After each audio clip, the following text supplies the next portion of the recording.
Okay, our red light is on. Is everybody ready? Are you ready, Ann? I am. Okay. You ready, Rob? Yeah. Lee, are you ready?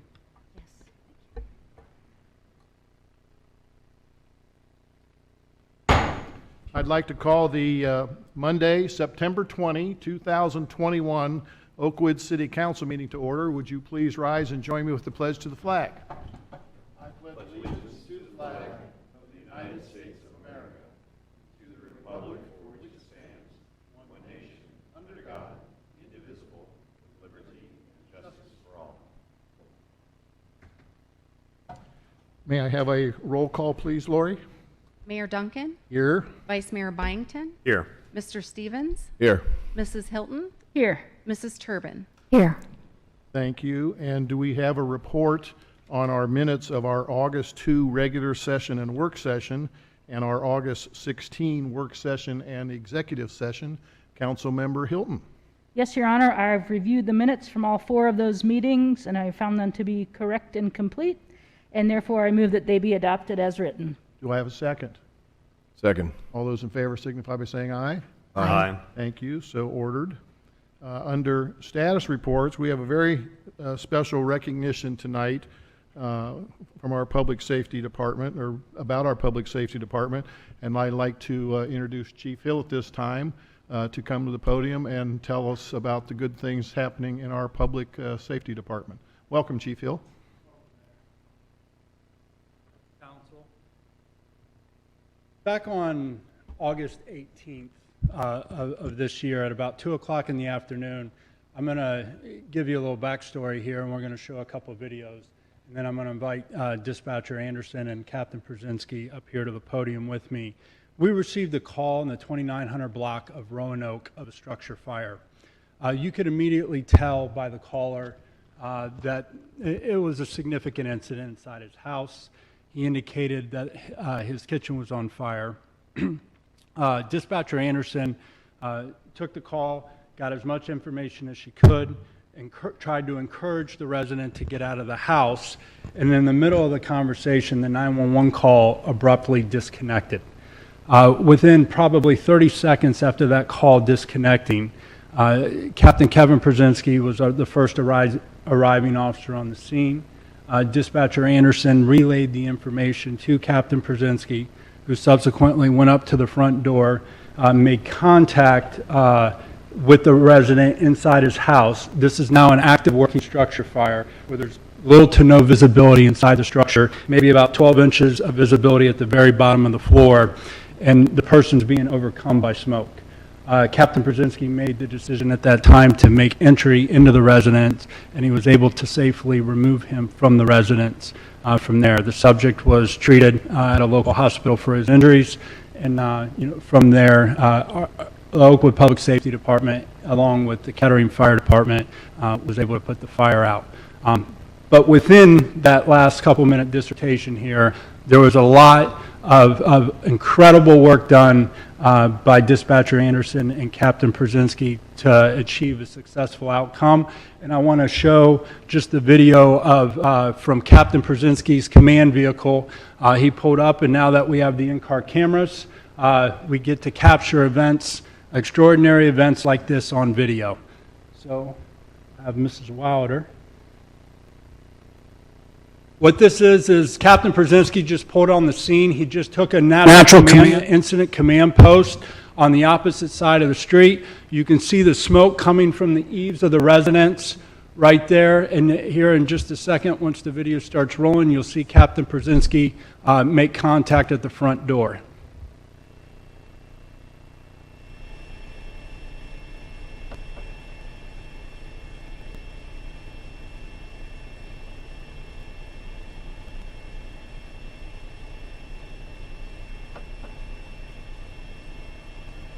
That's clear, Roanoke Command, got Officer 4, Officer 4.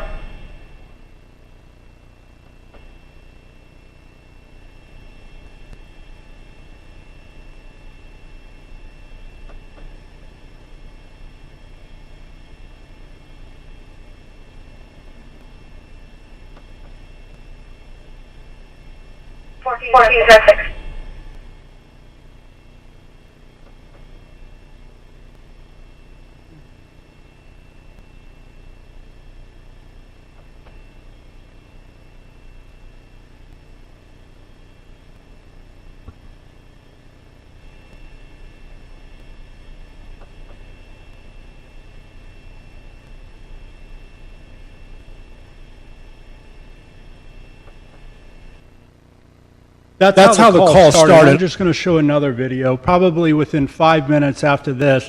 This is what it starts as, and very quickly, when you're talking about a fire doubling in size and how seconds count, this is what the scene in the matter of minutes after this turns into.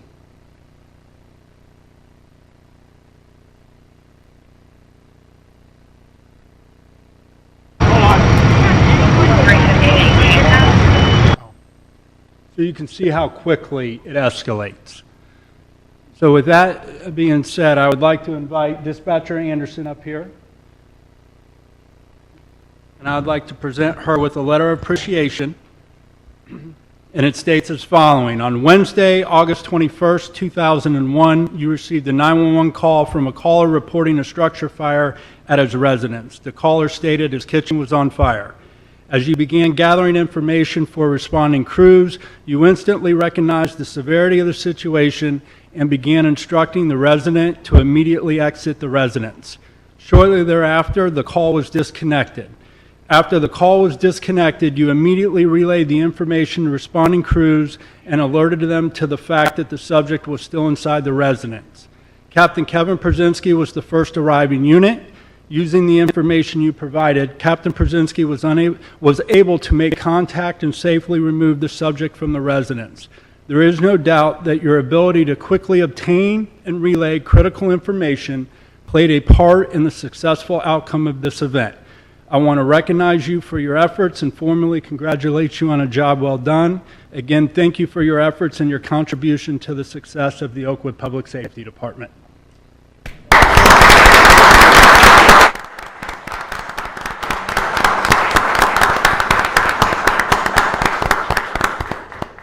Captain Przinski?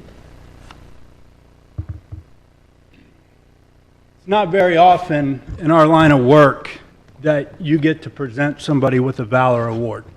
And it's a distinguished award, and it's bestowed on people who take extraordinary risk to save others.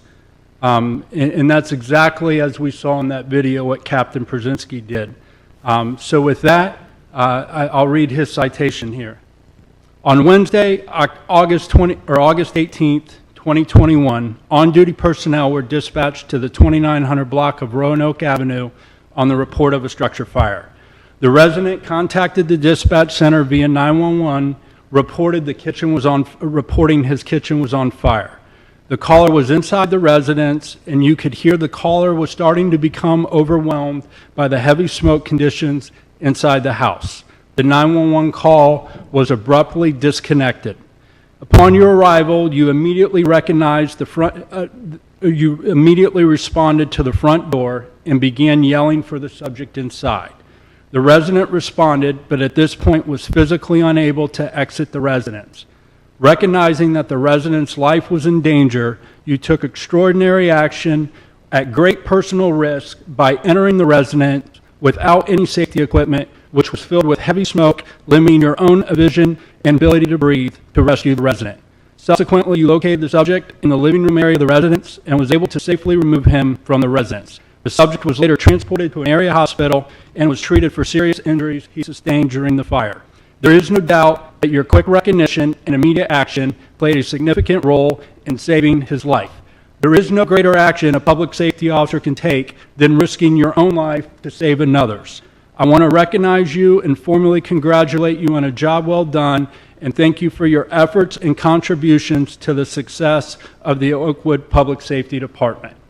And with that, I would like to present him with a Valor Award that states, presented to Captain Kevin Przinski for his bravery and heroism in the line of duty, August 18th, 2021.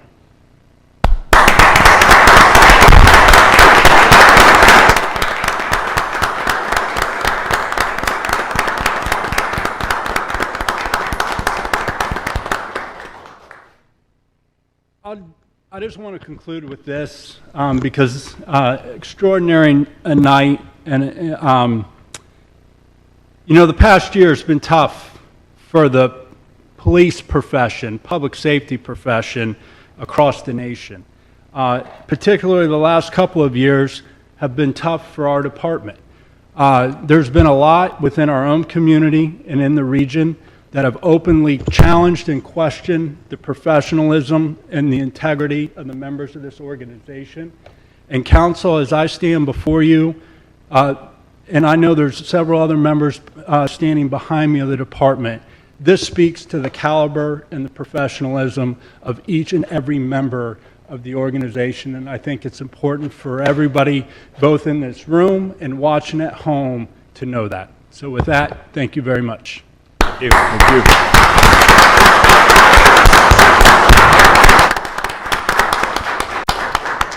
I had the opportunity, and I know Kevin's family is here, and I'm really happy you all could come. It's been a long time since we've had guests, but I had the opportunity to listen to the dispatch 911 call, and your professionalism on that and how calm you were was absolutely incredible, and you could just hear the fear in the caller's voice. And when you have a fire and a dispatcher tells you to leave the house immediately, please leave the house immediately. But as it turned out way better than it could have otherwise done. But Captain, the other thing I wanted to point out is this particular structure fire was actually in the city of Kettering. 1 block in, we have a joint cooperation agreement, and you happened to be the first on the scene. And it was at least another 5-7 minutes maybe before Kettering arrived. I don't know if I had that timeline exactly right, but had you not been there, that person would not be with us today. And there's no question in my mind about that. And then, and everybody's talked about, well, we've got to have body cameras. Well, this is a good reason to have body cameras and police cameras. It's going to start showing the community what an outstanding job you all do day in, day out. And all of you in the back that are sitting here in support of the captain and the dispatcher, we appreciate your service as well. Does anybody else want to say anything? No. Okay. Thank you so much. Thank you you. so much.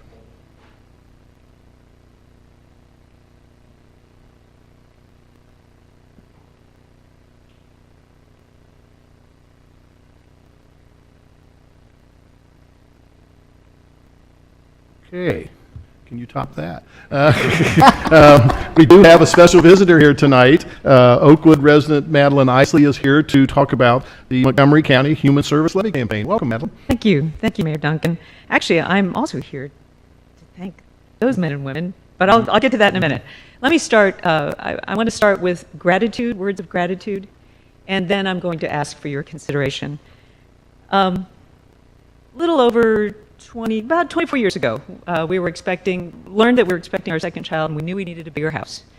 And we wanted a neighborhood that had safe sidewalks and neighborhoods and excellent public schools and a place where the kids could play in the street and walk to the park, etc. And of course, well, and we like old houses. Of course, we ended up here. But to be honest with you, as a first-generation American of mixed race who grew up in inner-city Dayton, product of the Dayton Public Schools, I wasn't sure how I would be accepted in this community. And I'm here to say thank you. Thank you for being so welcoming. Thank you to Oakwood for giving us, myself and my family, numerous opportunities to become engaged in a warm, welcoming, inclusive community. Through the schools, through Cub Scouts, through academic decathlon, through the Band Parents Association, through the centennial celebration of this fine city, we have become involved in so many wonderful things, so much so that about 2.5 years ago, we moved my elderly parents to this community. And again, this community embraced them, welcomed them, and I wish Chief Hill we're still here because in the last months of my father's life, of course, there were several calls, 911 calls, and every single time the response was not only immediate, but it was very compassionate and very caring. And I don't know how else to say it, but thank you. Thank you. You know, I have known Oakwood to be a very inclusive, obviously a very welcoming community. Even in the band. My sister was born with developmental disabilities. And when we were growing up, my generation, it would have been unthinkable to have the experience that my kids did. For 6 years in a row, we had kids in the Oakwood High School Marching Band. And for every one of those 6 years, there was at least one at 1.2 of the members with Down syndrome. Talk about inclusion and accommodating and equity and giving students what they need in order to realize fulfillment. Again, Oakwood not only rose to the challenge, but it provided a standard by which I believe all of society can operate and can thrive. So thank you again to Oakwood, to this community, for being inclusive. And that leads me to my request for consideration. By virtue of the fact that my sister was born with developmental disabilities, I was asked about 7 years ago to serve on the board of the Montgomery County Developmental Disability Services. We have seen in our family for well over half a century now the tremendous important support that the Developmental Disability Services provides to people like my sister and, by extension, our entire family. And, of course, that could not be possible if it were not for the Human Services Levy in Montgomery County. More recently, there was an incident, and again, my commendation to Chief Hill and the public safety officers of Oakwood. I learned at the most recent Developmental Disability Services Board meeting that Officer Ryan Wells responded to a call involving 2 young adults who received services from Developmental Disability Services. And he, again, responded with that same compassionate, caring, engaged the DDS leadership immediately. It was in the middle of the night. They were able to respond, and Officer Wells stayed with them up until the moment that they could be very safely taken care of. So again, inclusion, welcoming, and excellent call to duty by our public safety officers. This November, you'll see that the Human Services Levy is on the ballot. In fact, it is issue number 1. I know that it is not the practice of the City Council to endorse issues, but I do ask each one of you as voters, and by extension the citizens of this great city of ours, to consider voting for this levy. It is a straight renewal.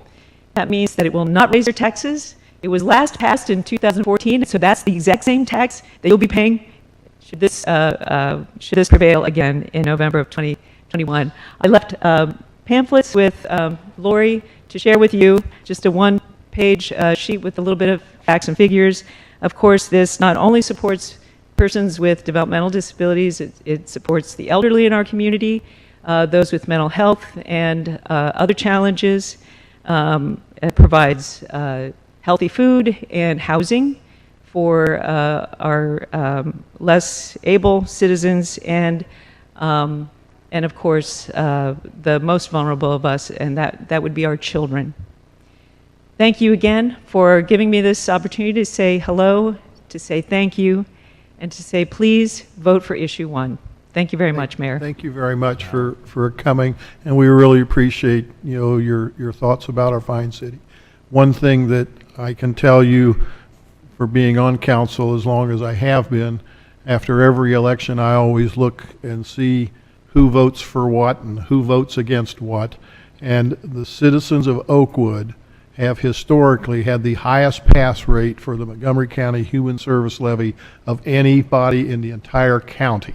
And so I fully expect that we will roundly support this renewal levy, and we have one coming up for the city too, and it's also a renewal levy. Right. And the Human Service Levy, I think, gets a higher percentage pass than we even do.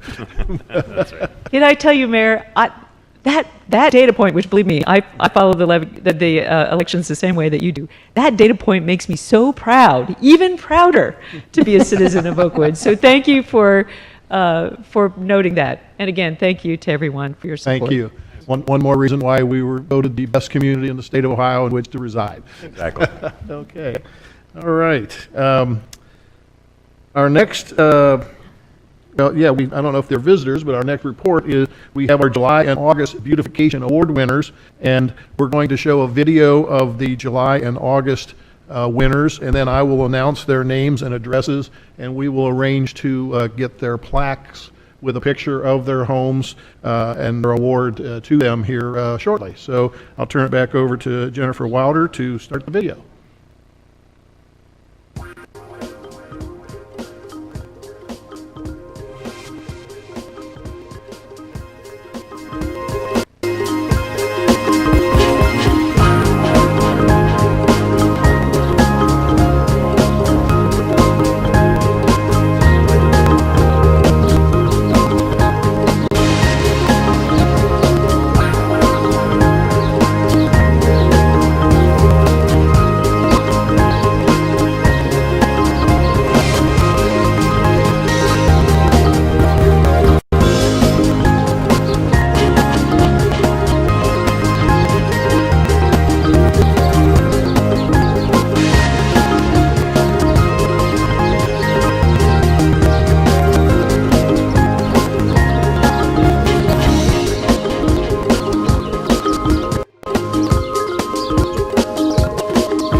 thank you.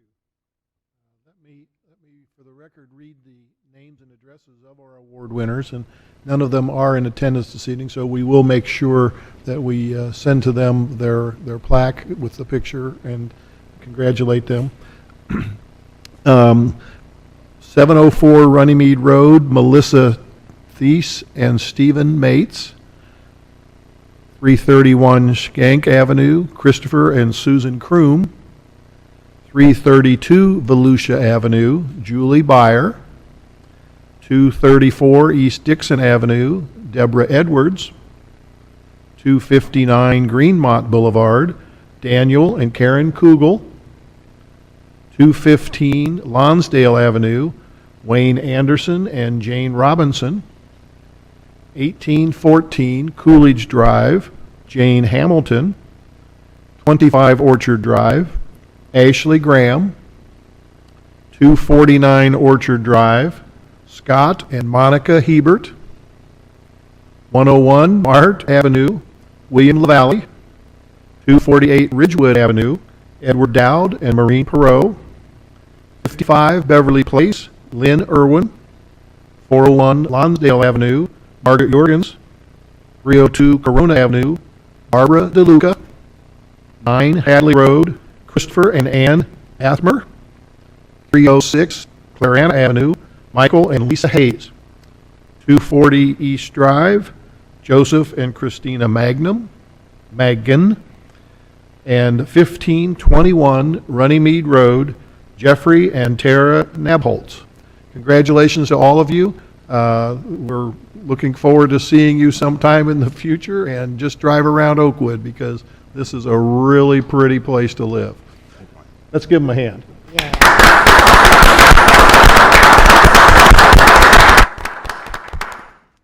All right, thank you. That concludes our visitors portion because we have no visitors that wish to address us. So we will then go to legislation, and Vice Mayor Byington has a resolution on a zoning certificate. Yes, Your Honor. This is a resolution pursuant to Section 1009.1G of the Oakwood Zoning Code, extending a zoning certificate previously issued for 1911 Ridgeway Road. 1911 Ridgeway Road was redeveloped in the late 1990s when 2 adjoining properties were demolished and the lots were consolidated into a single 10-acre parcel. The development plan, originally approved in 1998, called for the construction of a single-family home and several accessory structures. One of the structures was a large workshop known as a bottega, which was to be a later phase of the development. Significant work was done to install water, sewer, and electric utility infrastructure for the bottega, but the structure was not built. In 2006, the property owner reapproached the city about the bottega. The original zoning certificate had lapsed, but he wanted to proceed with construction. The matter was heard by the Planning Commission, and an extension of the original zoning certificate was approved. Again, however, the bottega was not constructed. The owner still desires to build the bottega, but the zoning code has changed since it was first approved.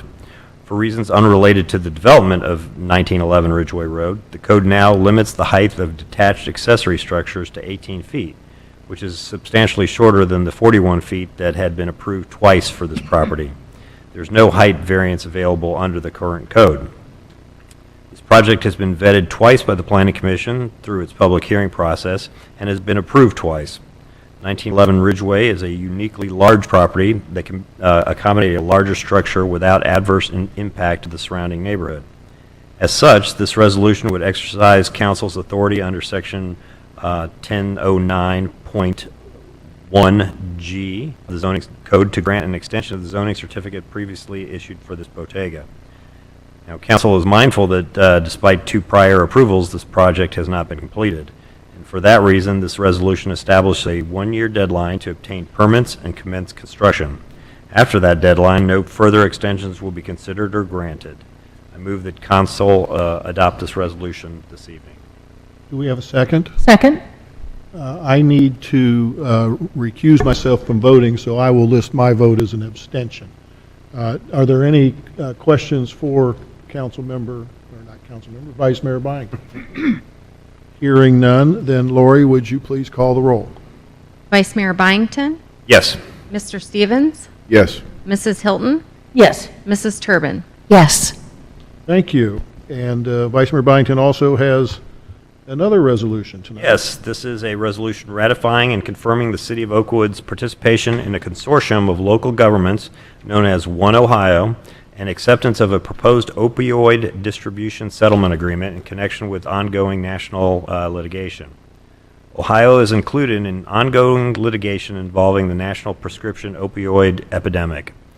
This is complex multi-district legislation occurring nationwide, and there are many defendants, including opioid distributors and manufacturers. We recently became aware of a proposed settlement of Ohio claims involving 3 distributors: America Source Bergen, Cardinal Health, and McKeeson. On the proposed terms, an estimated total of nearly $805 million would be paid to Ohio over 18 years. The money would be restricted for use in abating the opioid epidemic.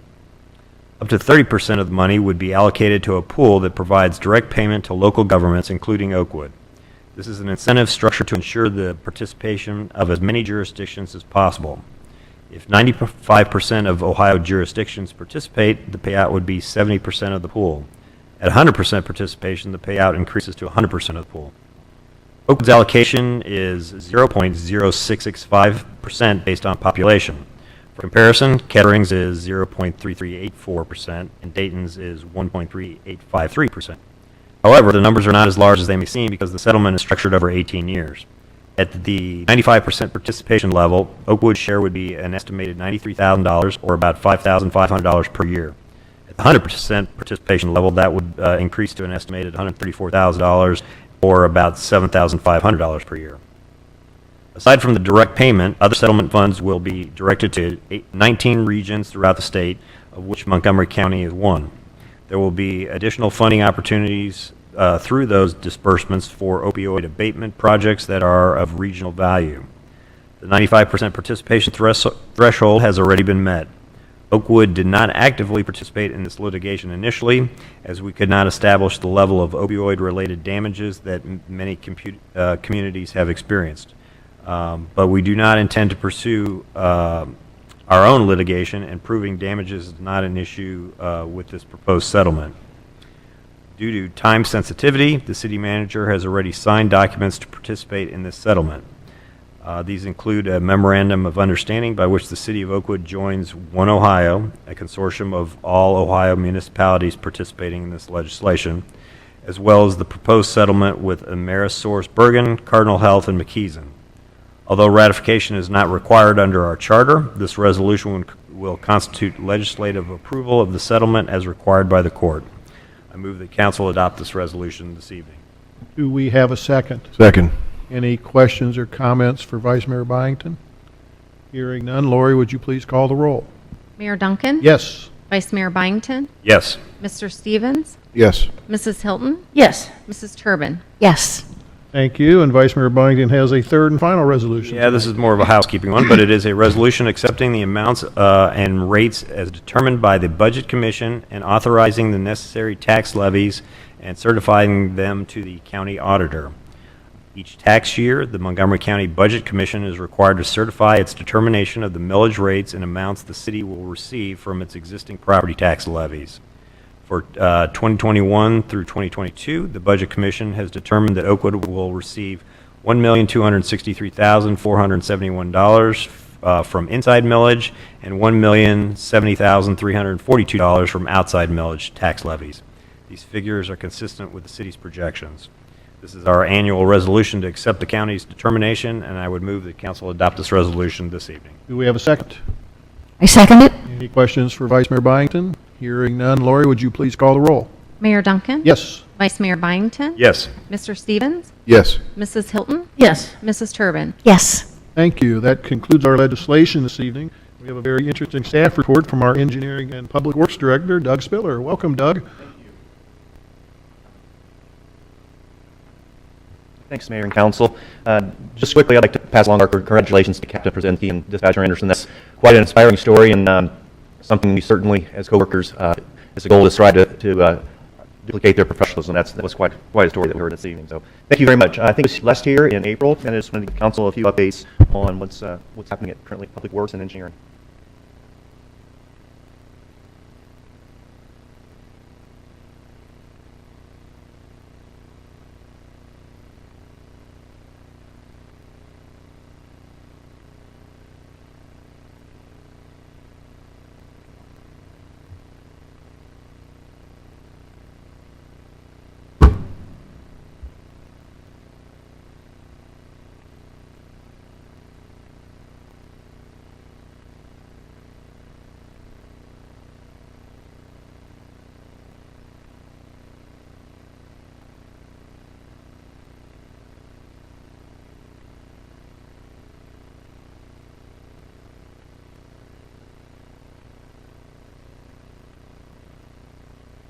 All right, starting with our 2021 asphalt street resurfacing program. As we had projected back in April, we paved Patterson Road in its entirety. We also paved Ridgewood Avenue in its entirety, Sink Avenue in its entirety, Runnymede Road, the entire length of Runnymede Road, the private portion of Runnymede Lane, and we also paved Sweetwood Lane. The total cost that we ended up paying to the contractor was $345,091.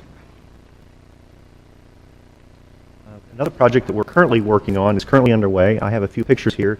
If you haven't been by Public Works lately, I would encourage you to drive by and take a look.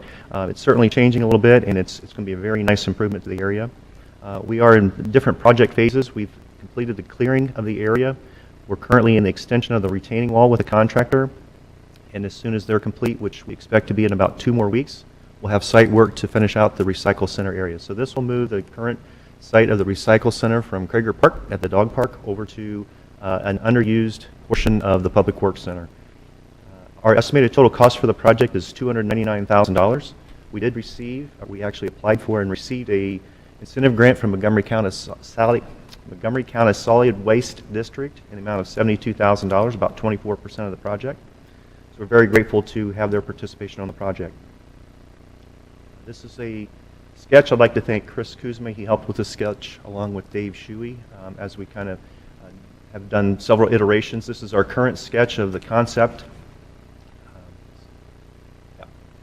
So to give you a little layout of where we're at, so our building is up here just off the screen.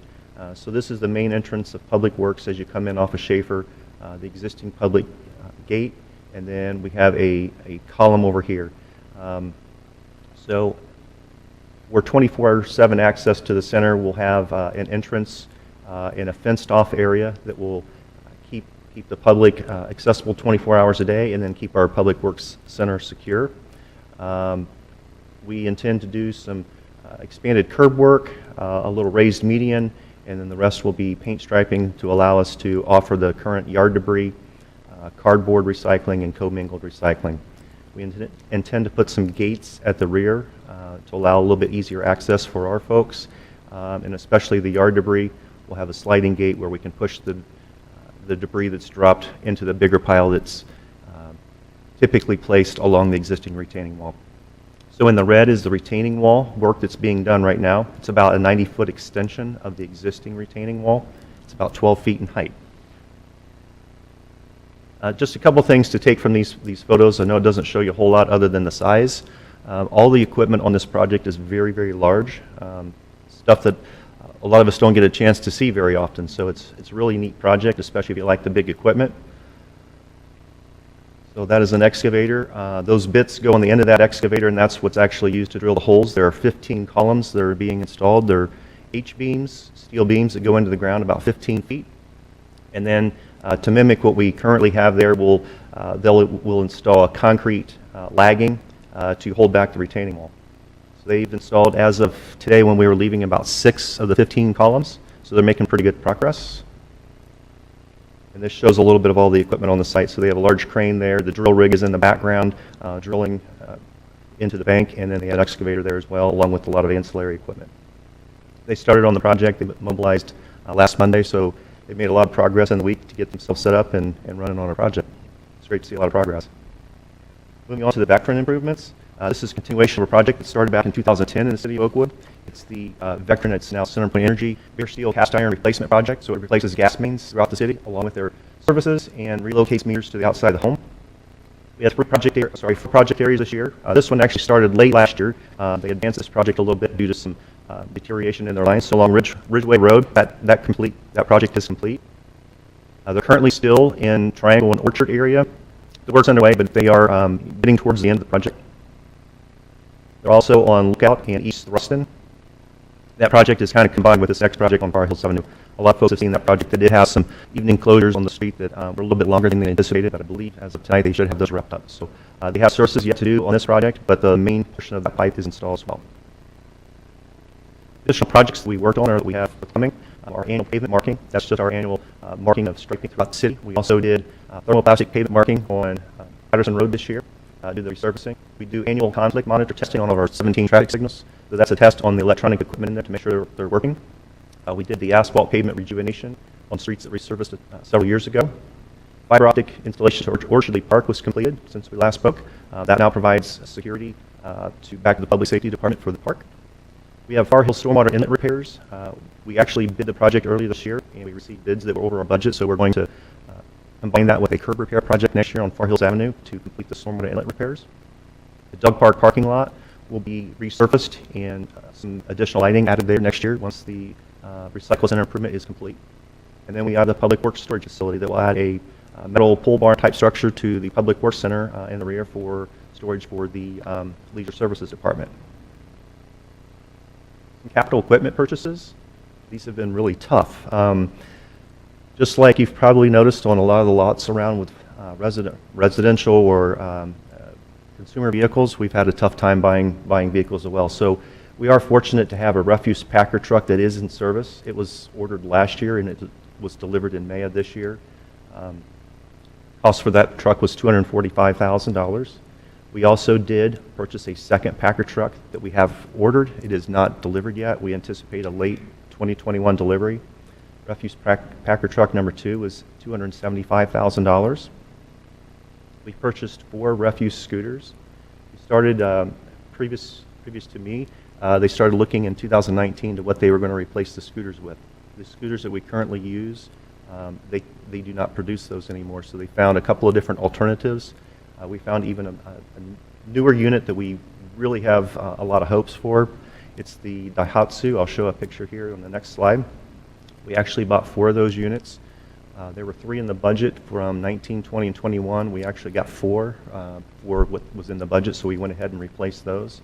We still have Cushman's in service, and we have a couple of the other units, the Kawasaki and an Intimidator, that we keep in service and try to keep as many parts for as we can. But we think the Daihatsu is going to be a new, nice vehicle for us to continue our backdoor service. We also had a dump truck in the budget this year. We did we did order that dump truck, but it is not delivered yet. We anticipate probably into next year for delivery.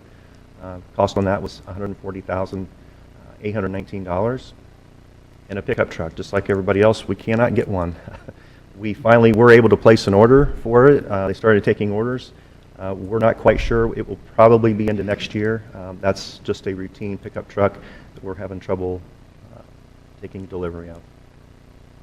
Here's just a couple of pictures of the new refuse packer. It's a 2021 Freightliner. It has a 25-yard split body, so that allows us to continue our service with the refuse and recycling on the back of the scooter. So the scooter is the lower right hand.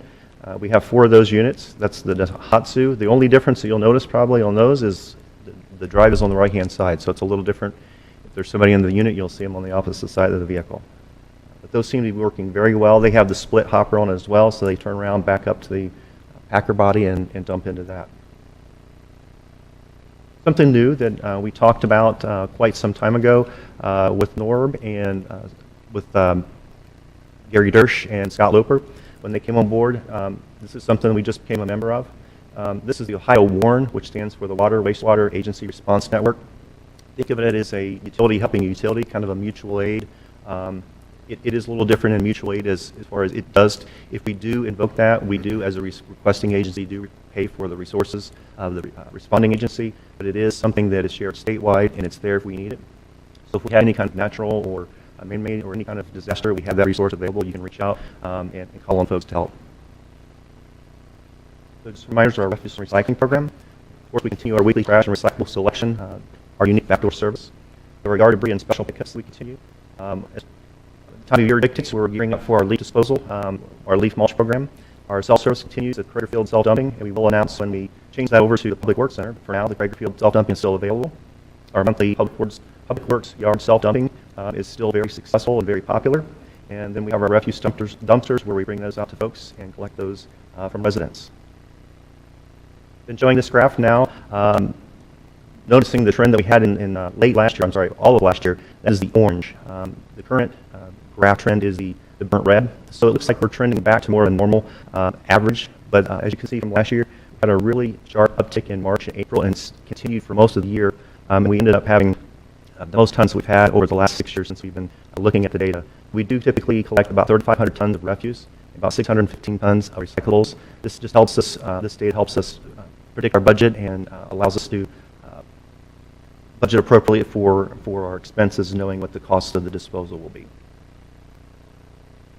And then the Oakwood Rotary Club continues their service project with household hazardous waste collection. The next event is on Saturday, October the 23rd. Residents can call 296-5155, and the Rotary Club will pick up all kinds of different household hazardous waste, batteries, fire extinguishers, pesticides, all kinds of items that we cannot take in regular refuse. The Rotary Club will collect those and dispose of those for you. And then winter operations. Unfortunately, we have to talk about that a little bit just so you know that we are prepared. We have salt currently in storage, about 1,000 tons. Last year, we used about 822 tons in our season, which is December to March. And then our salt cost this year, we did not have to bid this year. It was bid for a 2-year option last year. Last year's price was $44.98, and most communities selected the second-year option as we did. Our cost is $54.98 per ton. Seeing how much was used last year, I know that's a good price. So we have a fixed cost, and we're prepared with our budget for that. And then, like I said, we have a full barn already. So we're prepared for winter once it comes. And a few personnel changes to pass along. We had Steve Alston, 30-plus year employee, retired on April the 30th this year.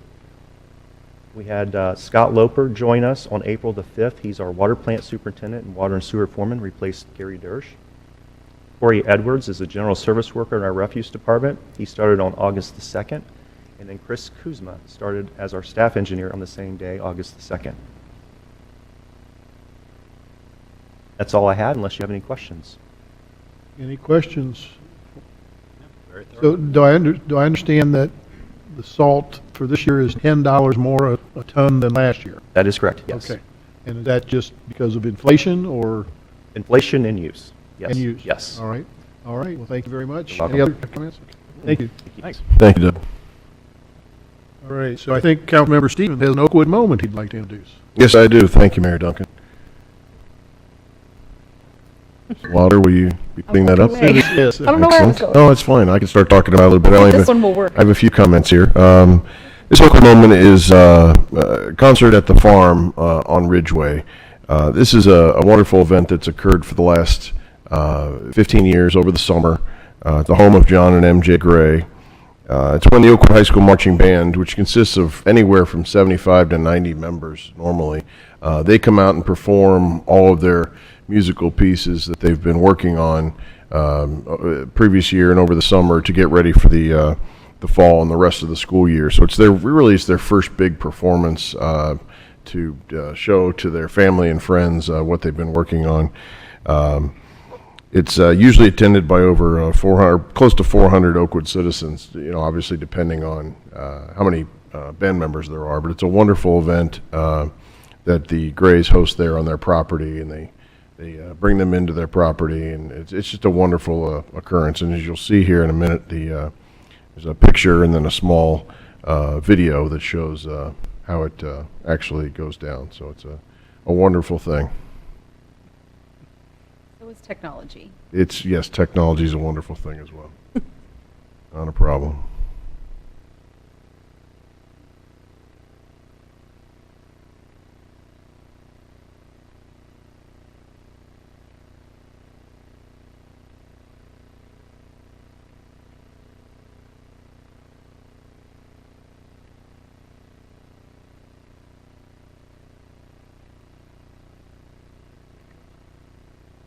There we go.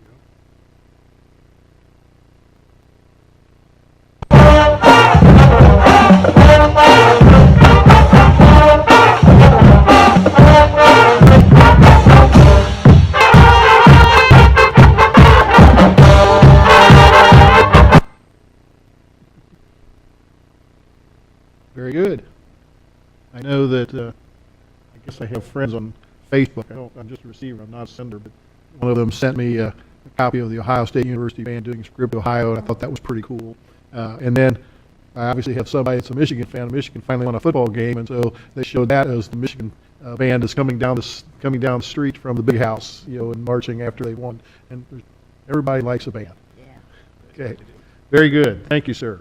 It's now time for our city manager's report.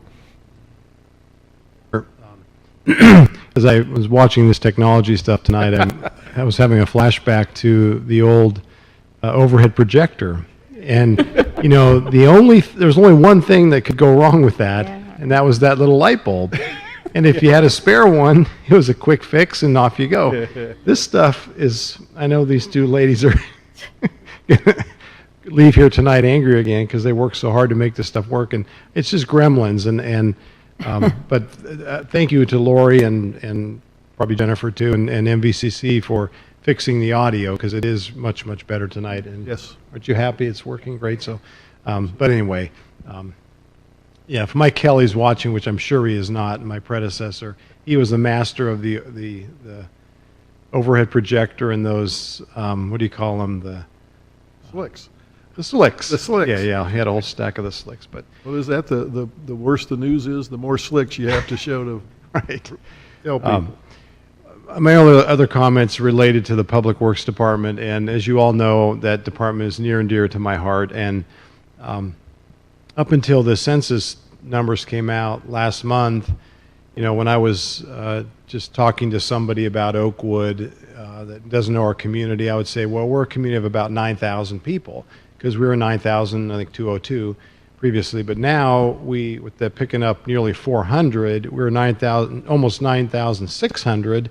So now I'm rounding up. So now we're a community of about 10,000 when I talk to strangers, and comparatively, that's a fairly small community. But when you look at Doug's presentation and all that happens within the Public Works Department, particularly for a city like Oakwood, where we run our own water system and our own sanitary sewer, and we do our own refuse collection, and a number of other things.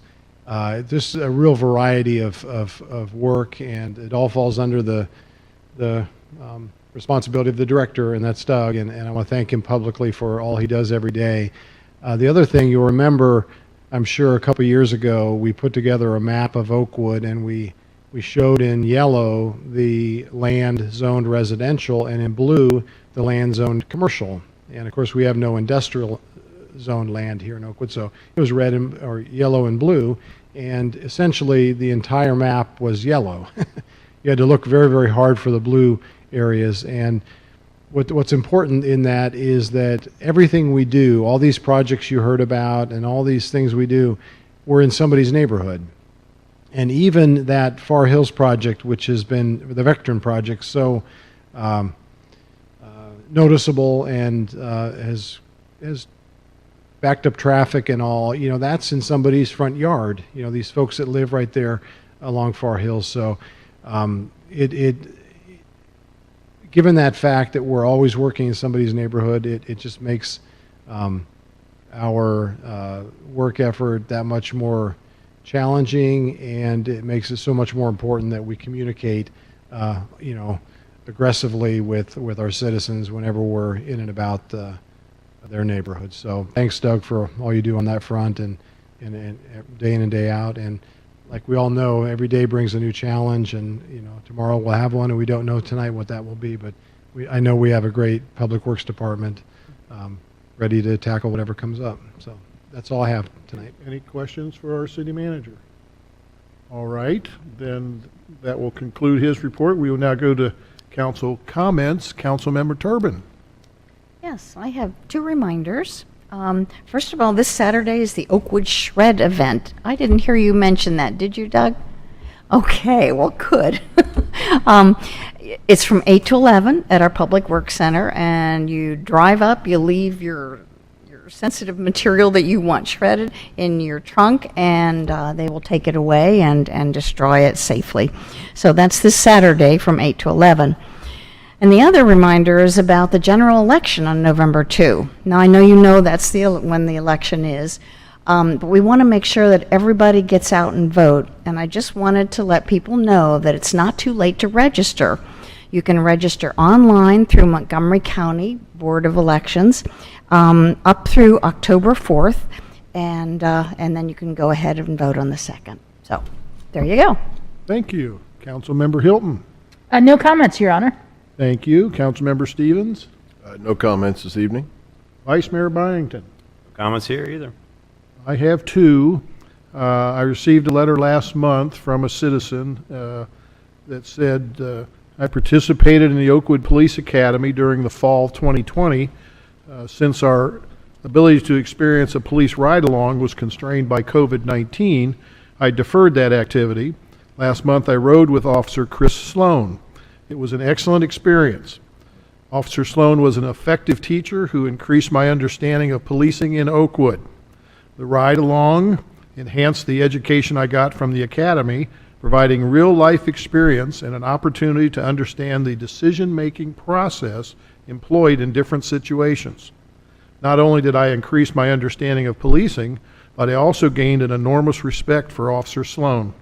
I am pleased and proud that the Oakwood Public Safety Department includes personnel of his caliber. Thank you so much for including me in the 2020 Citizen Police Academy.